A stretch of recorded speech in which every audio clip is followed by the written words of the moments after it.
L'Observatoire économique des banlieues est né à l'issue donc, des émeutes que l'on a pu voir en 2005. C'est surtout un ensemble de chefs d'entreprise et d'universitaires qui se sont dit, dans la banlieue, il y a des talents qu'il est nécessaire de développer, de détecter, afin de montrer une autre face que la face obscure que les médias aiment à montrer.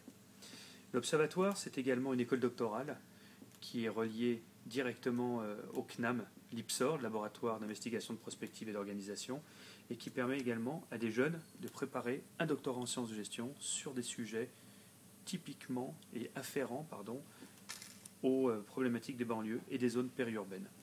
L'Observatoire, c'est également un développement à l'international, puisque nous avons une école doctorale également à Pointe-Noire, mais aussi à Casablanca, où à peu près 54 chercheurs travaillent sur des problématiques identiques à celles en France. Donc vous voyez, on est là véritablement pour montrer que la diversité, telle que nous l'entendons, peut amener jusqu'à la recherche, et surtout faire de la recherche une action citoyenne. Alors un autre point de l'Observatoire qui n'est pas à négliger, c'est un cycle de conférences. Un cycle de conférences, pourquoi?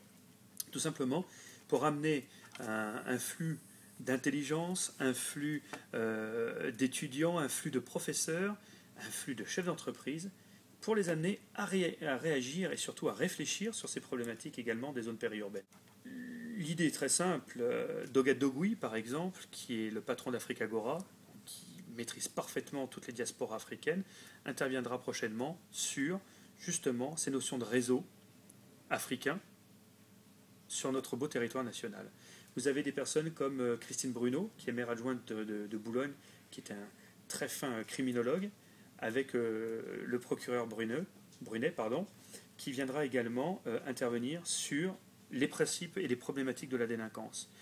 Des personnes comme Claudio Orian, avec Patrick Dambron, qui travaillent exclusivement sur la notion de territoire, de cluster, et donc de création de valeur dans les territoires émergents et les zones périurbaines. Notre volonté, c'est de montrer que dans les zones périurbaines, il y a de l'intelligence, il y a des talents, il y a de la création de valeur, et il y a surtout un territoire français très souvent oublié par la République.